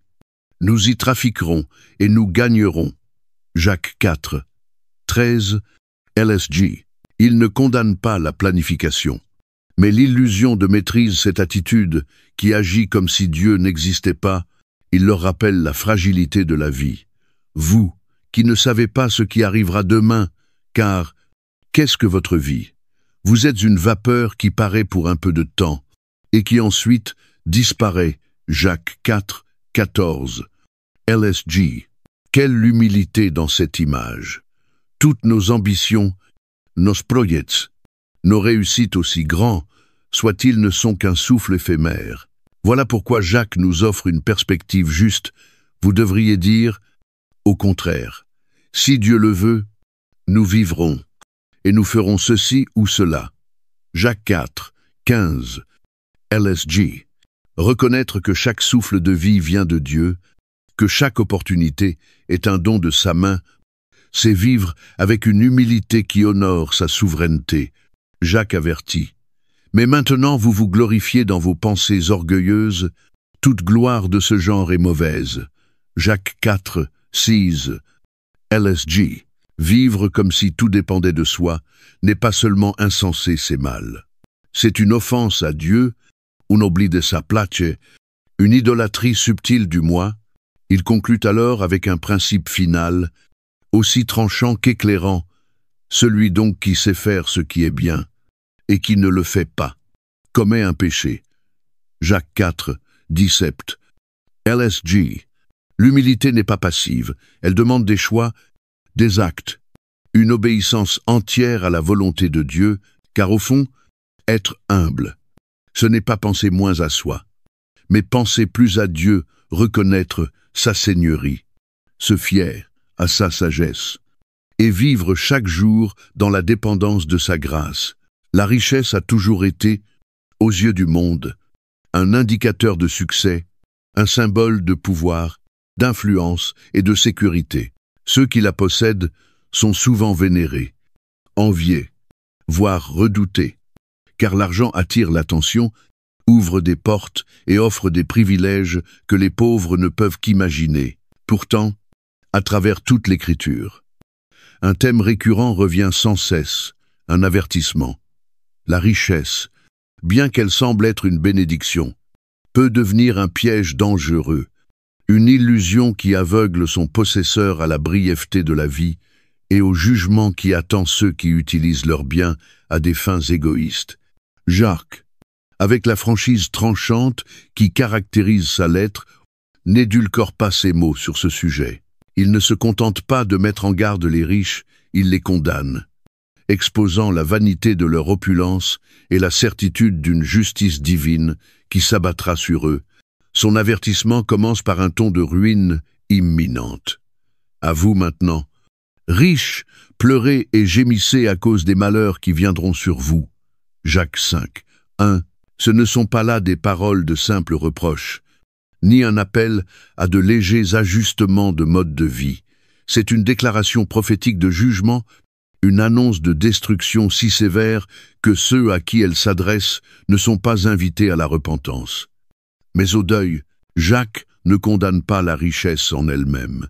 L'Écriture n'enseigne jamais que les biens matériels soient intrinsèquement mauvais, mais il condamne ceux qui ont placé leur confiance dans leurs richesses, qui les ont utilisées pour exploiter autrui et qui ont vécu dans l'excès, tout en négligeant la justice et la droiture.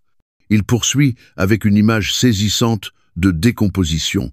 Vos richesses sont pourries, vos vêtements sont rongés par les vers, votre or et votre argent sont rouillés, et leur rouille s'élèvera en témoignage contre vous, et dévorera vos chairs comme un feu. Jacques 5, 2, 3. Ce langage est volontairement vif et dérangeant, dressant le tableau de possessions matérielles qui, malgré leur apparente solidité, sont déjà en train de périr. La nourriture, qui les avait autrefois nourris, appauvris. Les vêtements, autrefois signes de luxe, sont dévorés par les mythes.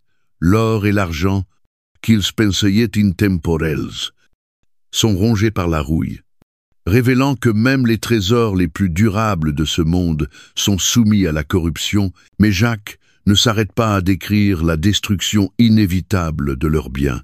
Il affirme que cette corruption même témoignera contre eux, comme si leur richesse se lèverait. Au jour du jugement, pour dénoncer leur avidité, leur égoïsme et leur échec à utiliser les dons reçus pour le bien. Et pourquoi cela? Parce que, déclare Jacques, vous avez amassé des trésors dans les derniers jours.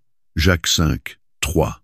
Ce n'est pas une simple accusation de mauvaise gestion financière, mais une mise en accusation spirituelle. Ils ont accumulé des richesses comme si elles étaient leur salut, comme si elles pouvaient les protéger de la mort et de la venue du Christ. Ils ont vécu comme si ce monde était éternel, aveugles au fait qu'ils vivent les derniers jours.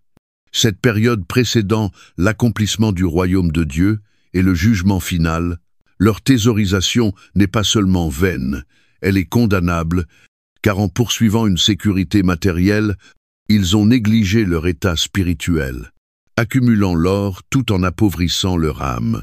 Mais le reproche de Jacques va encore plus loin, car il met à nu non seulement leur cupidité, mais aussi l'injustice commise envers les autres. Il proclame « Voici, le salaire des ouvriers qui ont moissonné vos champs et dont vous les avez frustrés. Cry !» Et les cris des moissonneurs sont parvenus aux oreilles du Seigneur des armées. Jacques 5, 4. ICI. Jacques dénonce l'oppression qui accompagne si souvent la richesse, l'exploitation des pauvres, la rétention de salaire, l'abus de pouvoir qui laisse l'ouvrier dans la souffrance, tandis que le maître prospère. Cette injustice viole directement la loi divine. Tu n'opprimeras pas le salarié pauvre et indigent, tu lui donneras le salaire de sa journée avant le coucher du soleil, afin qu'il ne crie pas contre toi vers l'Éternel. Deutéronome 24, 14, 15. Jacques affirme que ces cris ont bien été entendus, ils sont montés jusqu'au Dieu des armées, le Dieu qui écoute l'opprimé, et ne reste pas sourd à leur souffrance. L'image est puissante. Alors que les riches ferment leurs oreilles aux plaintes des ouvriers, Dieu, lui, les entend. Leurs prières ont traversé les palais terrestres et sont arrivées devant le trône du Tout-Puissant, qui ne laissera pas ces injustices impunies. Jacques se tourne ensuite vers le style de vie de ces riches corrompus. Vous avez vécu sur la terre dans la volupté et dans les délices. Vous avez rassasié vos cœurs au jour du carnage. Jacques 5, 5. L'image est pleine d'ironie et de menaces, comme du bétail engraissé sans le savoir pour le jour du sacrifice. Les riches se sont livrés à tous les plaisirs. Inconscients du jugement qui les attend, ils ont profité de l'abondance, mais ce faisant, ils se sont préparés eux-mêmes à la destruction imminente. L'expression « jour du carnage » évoque un moment de jugement divin où tout ce qu'ils ont accumulé perdra sa valeur, et où ils comparaîtront devant Dieu, dépouillés de tout, sauf de leur propre corruption. Enfin, Jacques prononce son accusation la plus sévère. Vous avez condamné, vous avez tué le juste, qui ne vous résistait pas. Jacques 5, 6. Que ce soit une allusion à des violences littérales ou à une réalité plus large où leur égoïsme a mené à la souffrance et à la mort des innocents, le message est clair. Par leur indifférence et leur soif de profit, ils se sont rendus complices du mal. Ils sont devenus oppresseurs, non seulement par leurs actes, mais aussi par leurs omissions. par leur silence, face à la souffrance de ceux qui sont en bas de l'échelle sociale. L'avertissement de Jacques ne s'adresse pas uniquement aux riches de son époque, ni exclusivement à ceux qui possèdent de grandes fortunes. Il s'adresse à tous ceux qui placent leur sécurité dans les biens matériels plutôt qu'en Dieu, à ceux qui vivent dans l'excès tout en ignorant les besoins de leurs prochains, à ceux qui exploitent pouvoir et privilèges pour leur intérêt personnel, au lieu d'utiliser ce qu'ils ont reçu pour servir et bénir. C'est un appel à sonder son cœur, à reconnaître la vanité de la richesse et à se souvenir que Dieu ne se laisse pas tromper par les apparences. Il voit les intentions, il entend les cris, et il rendra justice en son temps. Les paroles de Jacques se dressent comme à la fois un avertissement solennel et une invitation bienveillante, un avertissement pour ceux qui s'attachent à leur richesse au lieu de s'attacher à Dieu, et une invitation à suivre une autre voie, celle de la droiture, de la générosité et de l'humilité. Car au final, la richesse passera, le pouvoir s'éteindra, et ne subsistera que ce qui aura été fait dans l'obéissance à Dieu. La question n'est pas combien l'on possède, mais ce que l'on fait avec ce qui nous a été confié. La richesse sera-t-elle un instrument de justice, ou deviendra-t-elle un témoin à charge contre l'âme au jour du jugement?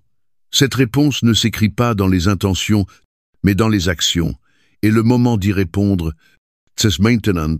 La vie chrétienne n'est ni une existence passive, ni une simple adhésion intellectuelle à un ensemble de croyances. Elle est un cheminement qui exige endurance, honnêteté, vie de prière et un cœur tourné vers la restauration des autres. Tout au long de sa lettre, Jacques adresse des défis, des réprimandes et des appels à l'action. Mais, à l'approche de la conclusion de son message, il recentre son attention sur les qualités fondamentales qui doivent définir chaque croyant. Il ne s'agit pas de vertus optionnelles, ni d'idéaux inaccessibles réservés à une élite. Ce sont les traits indispensables de ceux qui marchent véritablement avec Dieu, car ils façonnent à la fois la manière dont un chrétien traverse les épreuves et celle dont il entre en relation avec les autres. Jacques commence par un appel à la patience, s'adressant à ceux qui sont là, à ceux qui aspirent à la justice, à ceux qui ploient sous le poids de la souffrance et des prières sans réponse. Il écrit « Soyez donc patients, frères et sœurs, jusqu'à la venue du Seigneur. Voyez le cultivateur, il attend le précieux fruit de la terre, prenant patience à son sujet jusqu'à ce qu'il ait reçu les pluies de l'automne et du printemps. » Jacques 5, sept. L'image est saisissante. Comparant la vie chrétienne à celle d'un agriculteur qui sème et attend, avec confiance. Que la pluie vienne en son temps et que la moisson suive, le cultivateur ne contrôle ni les saisons ni la pluie. Mais il travaille dans la foi, sachant que le moment venu, la récolte viendra. De même, Jacques exhorte les croyants à être patients et à affermir leur cœur. Car la venue du Seigneur est proche. Jacques 5, 8. Il ne s'agit pas d'un encouragement creux ou d'une résignation passive face à la souffrance, mais d'un appel à persévérer malgré l'injustice, avec la certitude que Dieu voit ce que ses enfants endurent et qu'il rétablira toutes choses en son temps. La tentation. Dans l'épreuve, yes de murmurer, de perdre courage, de laisser l'amertume s'installer. Mais Jacques avertit, ne murmurez pas les uns contre les autres, frères et sœurs, afin que vous ne soyez pas jugés. Voici. Le juge est à la porte. Jacques 5, 9. Dans les temps difficiles, il est facile de se retourner les uns contre les autres, de laisser la souffrance altérer les relations, mais Jacques rappelle que le Christ, Justayuga, esproche, et qu'il ne négligera pas la manière dont nous nous traitons mutuellement pour renforcer cet appel à la patience. Jacques évoque les prophètes qui ont souffert pour la justice, et surtout Job, en disant « Voici, nous disons bienheureux ceux qui ont souffert patiemment. Vous avez entendu parler de la patience de Job, et vous avez vu la fin que le Seigneur lui accorda, car le Seigneur est plein de compassion et de miséricorde. » Jacques 5, 11.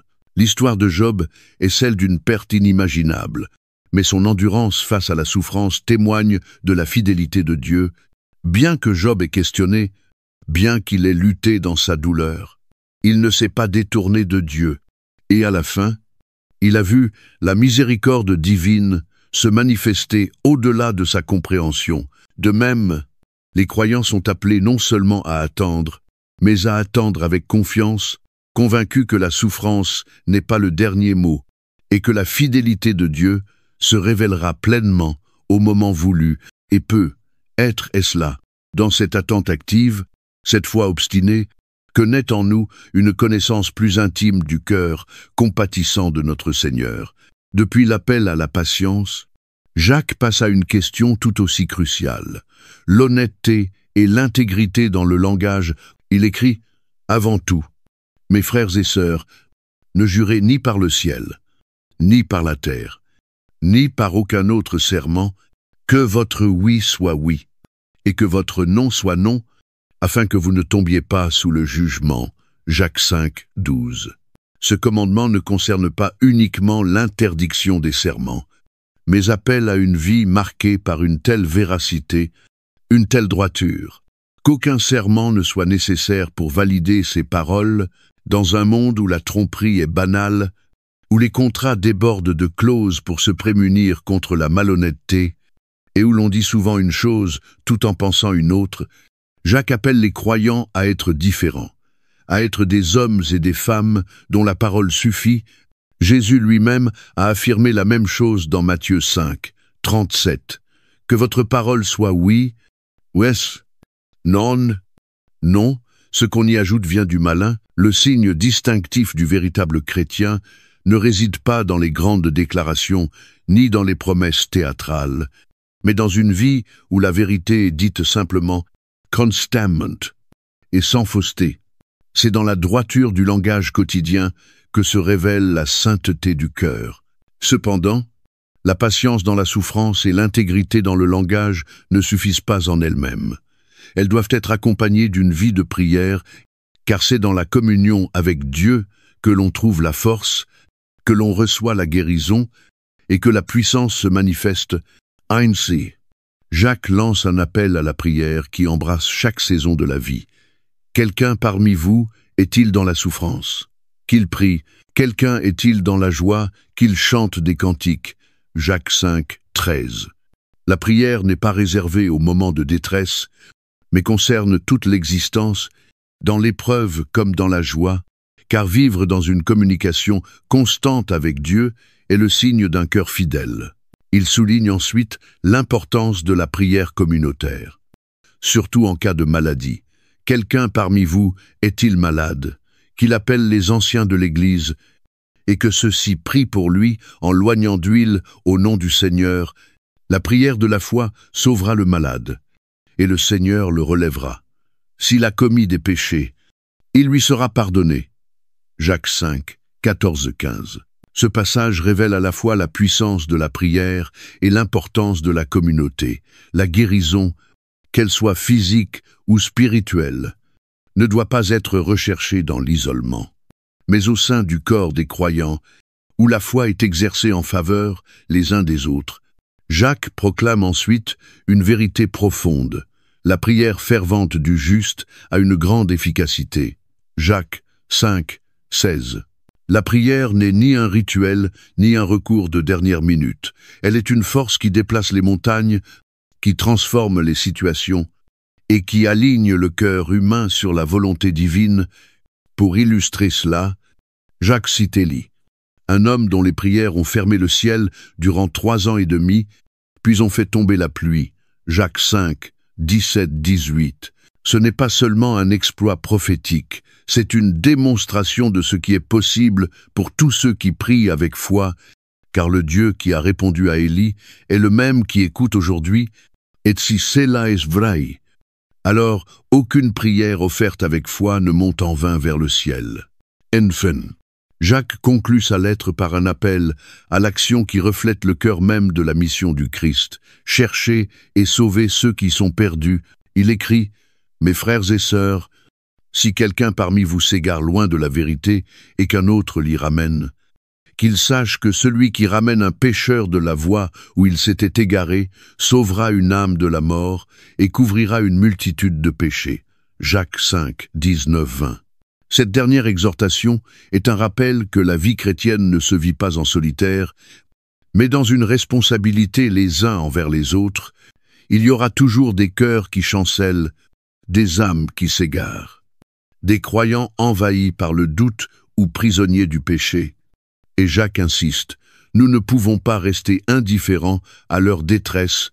Restaurer quelqu'un dans la foi n'est pas un simple acte de compassion, c'est un acte de salut qui porte une portée éternelle, car ramener une personne à Dieu, c'est la délivrer de la mort spirituelle et la replacer sous la grâce divine. Einsi. La lettre de Jacques se termine comme elle a commencé, non par des abstractions théologiques, mais par un appel à vivre une foi incarnée, concrète, vivante. Un véritable chrétien est celui qui attend le Seigneur avec patience, qui parle avec droiture, qui prie avec foi, et qui recherche les égarés, refusant de les laisser se perdre sans intervenir. Voilà la foi véritable, la foi qui persévère, la foi qui transforme non seulement celui qui la porte, mais aussi le monde qui l'entoure. Et si cette foi prend racine en nous, alors elle portera du fruit en son temps, un fruit durable, à la gloire de Dieu. Alors que les derniers mots de l'épître de Jacques résonnent encore dans l'esprit, ils agissent comme un puissant appel à l'action, un miroir qui reflète non seulement ce que nous croyons, mais surtout la manière dont cette foi s'incarne dans les instants ordinaires de notre existence. Cette lettre n'est pas un traité théologique abstrait, ni une suite de paroles apaisantes destinées à rassurer sans déranger. Elle est une exhortation enflammée, un réveil spirituel qui ôte les masques et pousse chaque lecteur à confronter la réalité de sa foi. Jacques ne nous accorde pas le luxe de professer une croyance sans en examiner les fruits, car il sait que la foi sans les œuvres est morte. Jacques 2, 20, 6. Et que la seule foi qui compte véritablement est celle qui se manifeste dans l'obéissance concrète à Dieu. Le livre de Jacques est un manuel de vie chrétienne, un guide qui traverse les luttes les plus profondes du cœur humain, les épreuves, les tentations, l'orgueil, la parole, la richesse, la patience et la prière, tout en nous ramenant constamment à une foi enracinée, non pas dans de simples paroles, mais dans des œuvres tangibles et transformatrices. Dès les premières lignes, Jacques établit que les épreuves ne sont pas des obstacles, mais des instruments divins destinés à affiner la foi, produisant la persévérance et façonnant les croyants vers la maturité. Jacques 1, 2, 4. Il nous défie de voir la souffrance non comme un châtiment, mais comme un processus par lequel Dieu fortifie et purifie son peuple, comme le feu affine l'or, consumant les impuretés pour ne laisser subsister que ce qui est précieux. Mais l'endurance seule ne suffit pas. Il faut la sagesse pour naviguer à travers la complexité de la vie, et pourtant, Jacques montre que la véritable sagesse ne se trouve ni dans l'intellect humain, ni dans les stratégies du monde, mais dans un cœur humble qui cherche Dieu, car si quelqu'un d'entre vous manque de sagesse, qu'il la demande à Dieu, qui donne à tous généreusement et sans faire de reproches, et elle lui sera donnée. Jacques 1, 5. Cette sagesse n'est pas égoïste, ni un outil pour manipuler. Elle est caractérisée par la pureté, la paix, la douceur, la miséricorde et la sincérité. Jacques 3, 17. En opposition radicale avec la sagesse du monde qui engendre jalousie, division et désordre. Et tandis que Jacques appelle les croyants à l'endurance et à la recherche de la sagesse divine, il ne détourne pas les yeux des réalités concrètes qui révèlent l'état véritable du cœur. Il met en garde contre le favoritisme, affirmant qu'honorer les riches tout en négligeant les pauvres revient à déshonorer le caractère même de Dieu, qui a choisi les pauvres de ce monde pour être riches en foi. Jacques 2, 5, 7. Il dévoile l'hypocrisie de ceux qui prétendent croire sans secourir les nécessiteux, en martelant cette vérité incontournable. La foi, si elle n'a pas les œuvres, est morte en elle-même. Jacques 2, 17. Il ne s'arrête pas au comportement extérieur, mais pénètre dans les profondeurs de l'âme, révélant le pouvoir indompté de la langue, capable de bénir ou de maudire, d'édifier ou de détruire, et qui, laissé sans contrôle, peut embraser tout le cours de la vie. Jacques 3, 6.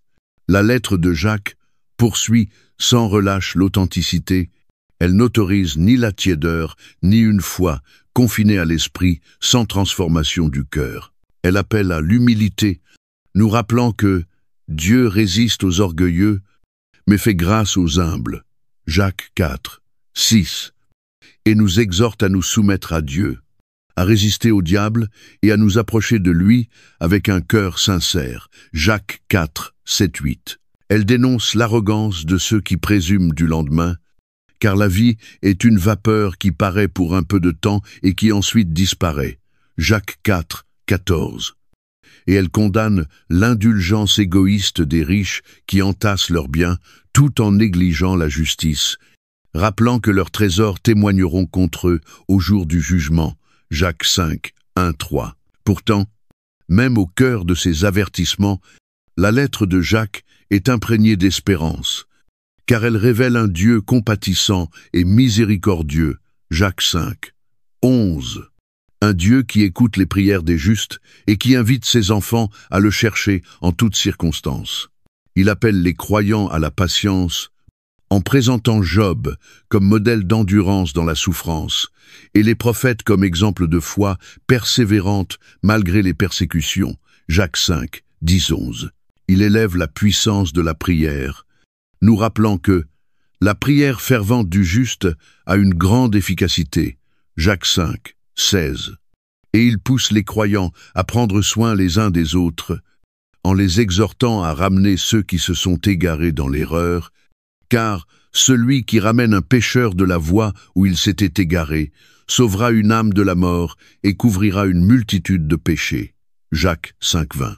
Ainsi, le livre de Jacques ne se termine pas par une bénédiction formelle, mais par un ultime appel à l'engagement, un appel à entrer dans le ministère de la restauration, à aller vers ceux qui luttent, et à participer activement à l'œuvre rédemptrice de Dieu. C'est là le cœur de la foi véritable, non pas quelque chose que l'on conserve en soi, mais une force intérieure qui nous pousse vers l'extérieur, vers le monde, vers les relations, vers les actes d'amour, de service et de sacrifice. Pour chaque croyant qui lit Jacques, le défi demeure. Ma foi me pousse-t-elle à l'action? Transforme-t-elle ma manière de vivre, de parler, de me rapporter aux autres? Me pousse-t-elle à tenir ferme dans l'épreuve, à résister à la tentation, à faire preuve de miséricorde plutôt que de jugement, à m'humilier devant Dieu et à rechercher la restauration de ceux qui sont tombés? Ce ne sont pas des questions anodines, elles sont la mesure même du véritable discipulat, car au final, ce qui comptera, ce ne sera pas ce que nous avons professé, mais ce que nous avons fait en réponse à la vérité divine. Les paroles de Jacques ne sont pas destinées à être admirées à distance, elles sont faites pour être vécues, elles sont un appel à mettre la foi en mouvement, à embrasser un christianisme qui ne se définit pas par une simple croyance, mais par une transformation vécue, et à poursuivre une vie qui reflète le caractère même du Christ, car au dernier jour, lorsque nous comparaîtrons devant Dieu, ce ne seront pas seulement nos paroles qui témoigneront en notre faveur, ce seront les vies que nous aurons menées, l'amour que nous aurons manifesté, la foi que nous aurons incarnée et l'obéissance dans laquelle nous aurons marché. Puisse-t-il nous trouver fidèles, non seulement dans ce que nous disons, mais dans ce que nous faisons. Merci de nous avoir accompagnés jusqu'à la fin de cette vidéo. Chaque récit biblique est un chemin de retour vers Dieu, discret mais puissant, qui nourrit notre foi jour après jour.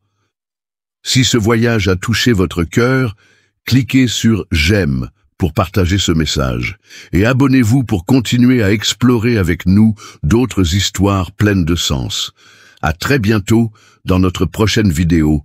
Que Dieu vous bénisse, vous et votre famille.